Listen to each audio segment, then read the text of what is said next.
So if you're looking for an amazing sculpting tool which is available across almost every platform, which is totally free and offers you the core sculpting features alongside some rendering capabilities that you can use for your sculpting, then of course you're looking at Tamga. Tamga is a minimalistic sculpting tool that offers a couple of cool features that you would love to work with. And one cool thing with Tamga is this is not just a sculpting tool, it is a sketching, a stylized rendering tool which is built for both the web, iPad, macOS, Windows, and Linux. So if you're using for personal stuff, educational stuff, and non-profit stuff, this is totally free across all the platforms mentioned. There is no account, no subscription that is required, and no ads. And almost 100% of the time when you're working with this, it is totally offline. The creator actually said that the tool is offline by choice, as in this era of industrial scale art scrapping, your work is supposed to stay entirely on your device. So for those who like to explore this, you can simply go over to the link in the description that will bring you right here where you can see the beautiful Tamga. If you like to have this on your iPad, you can simply click on download. It's going to bring you right over here where you'll be able to download it. At the same time, if you like to try this on your browser, you can simply click on try in browser and it's also going to bring you right here. And of course, if you like to download this, you can choose to download it. If you like to buy the license, of course, this has that option of commercial licensing, which is something I think a lot of people may want to do if they want to use this for commercial work. But of course, if you just want to make your nice personal art, you want to use it for education, for non-profit, then this tool is all yours. So right here, you'll be able to have the iPad version, the Mac OS version. At the same time, the Windows 64 and ARMS version is also available. Same thing goes for Linux as well. So the web version is exactly like what you would get with the desktop version. The first things you will notice once you open this up is it is simple, straightforward, doesn't have all of that clunkiness that you get to notice with most other sculpting tools. At the same time, if you pop up the Windows version, it is also the exact same thing. So how do you work with this? Working with this is extremely easy. Of course, down here, you'd notice that we've got different rooms for different things.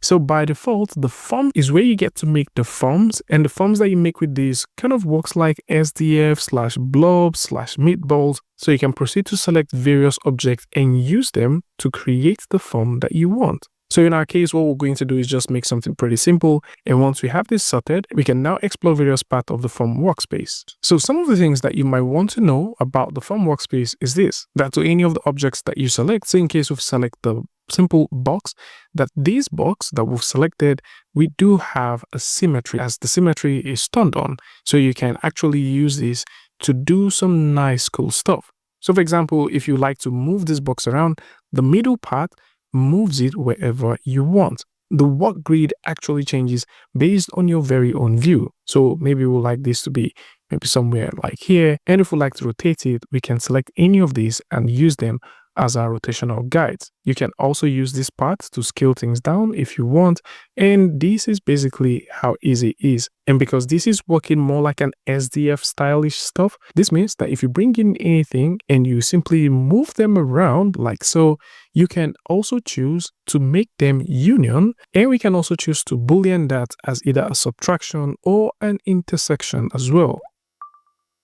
And so once you have this sorted, you can click on apply and this is automatically going to apply that. Now within the form section, you also have your camera. So if we have that camera selected, there's a lot of things that we can do with the camera.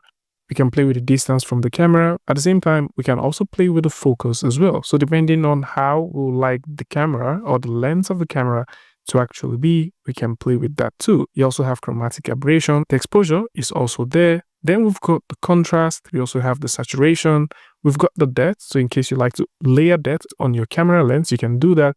We can add a bit of noise. We can play with the temperature. We can also play with the tint and throw in some fade as well. Depending on the camera lens that you like to model with, you can go ahead and select those. And again, at any point in time, you can reset the lens and reset the color too. Of course, you can turn on wireframe if you like to see the wireframe. You can make this rendering to be flat shaded if this is what you're going for. But if you like to play with the PBR, you can turn on PBR and you do have PBR lights. Now the PBR lights can be controlled with the world setting. So in the world setting, you can choose to rotate the light how you want, and you can choose to either make this fully visible or invisible. Of course, there's also other options that you can set. In this case, we're using sunset. If we like to use interior, we can have that selected as well. If there's model pieces that you like to work with, maybe you want to create a whole new sphere which is going to be totally independent of the other ones, you can create that and keep it as none. And once we have this as none, we can scale this all the way down and position this right where we would like it to be. Now, you would notice that we're having a bit of rendering stuff going on. The reason why that is happening is because we have our PBR turned on. Now, if you go over to your scene, you would now notice that we have different model pieces here. So just in case you're wondering how do you find your subtools, this is how you locate them. And at any point in time, you can merge them down and you can split them if you choose. And this is just for the form. Now, the sculpting part is relatively easy. So in this case, if you like to sculpt on this, you need to simply go over to the scene, select the part or select the piece you like to sculpt on, and then you can actually start sculpting. You can go ahead, select the brush type that you like to sculpt with. So if you like to use the clay brush, the smooth brush, whatever brush you like to sculpt with, the basic brushes that you need, they are right here. So you can use that to do the sculpting. And if you're thinking about masking, go ahead and use the masking tool to mask several parts. Now, there are certain shortcuts that currently exist with this, which is pretty simple. So if you simply build up stuff and you like to reduce that, you can hold down Control and then sculpt. Holding down Control and sculpting is more like inverting the sculpting that you've done. At the same time, if you hold down Shift, just like in every other popular sculpting tool, this is also going to smoothen your stuff. One other thing that you might also keep in mind when you're within the sculpting room is when you do your masking does have options. So if you click on your mask options, you do have various mask options just like you have with ZBrush. And this includes inverting, which would invert the mask. Then you've got the blur, which can also blur the mask. And you've got sharpen if you like to sharpen a specific part of the mask. At the same time, you also have several things that you can do in terms of extracting parts of your mask. So you can actually extract them just like you could do with ZBrush and various other tools as well. Another cool shortcut which is also available with this is when you have the brush selected, if you press S on the keyboard, you can use that to increase or reduce the brush size.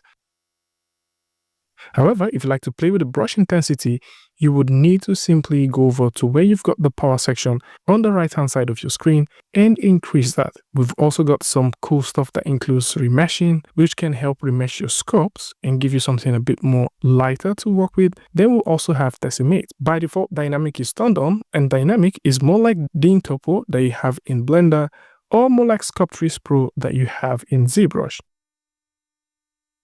So with the sculpting done, let's talk about the pose workspace. Now within the pose workspace is basically where you pose your model. Now one thing which you need to keep in mind is this crashes out from time to time. So you possibly might be trying to make a pose and all of a sudden everything that you've been working on just disappears. So it's one of those harsh realities that you might face. So I will simply say skip out the pose section and move on to pose your object or your model somewhere else. Now, of course, if you pose this somewhere else, you can always bring that back in because you've got your import as OBJ and export as OBJ feature, which exists right here. And moving on, we've got the painting section. Now, within the painting section is basically where you can paint different channels on your model. So if you like to paint albedo, of course you can. So let's press S and bring that all the way down. So for example, if we like to paint a given color, we can actually go ahead, say maybe we like to paint that color, and we can start painting that particular color on our model, say somewhere right here. Other things that you can do is painting roughness. And if we bring this all the way down, and then we choose to change this, maybe set this back all the way down and paint, you now see that we've got that shiny stuff pushing through. The same thing can be said for the metal, the scatter. The glass is also good. So in case you like to paint glass, you can also go ahead and paint glass. And I think this is also going to be very good if you like to just hide certain stuff. Maybe you don't want certain parts of your model to exist. This is going to be like the transparency feature that you have with tools like Substance Painter. So you can use it to simply paint glass. Now you've got different sizes, different intensity. It's called power here. And you have different brush strength. At the same time, we've also got the world intensity, which has to do with how light actually bounces on the model. And you can use this to rotate the HDRI, which we already discussed here, where we talked about the types of HDRIs or world maps that you can use to light your scene. Speaking about lighting, if you go over to the light section, you can actually light your stuff by using something I would consider as light up. So this light up or this light dome allows you to simply place light in certain areas. So I can place a dot light right there and rotate the model. Say for example, let's go ahead and rotate the model about that much, and I can place another light right here and increase the intensity and possibly change the color. So maybe you would like the color to be maybe bluish. We can do that.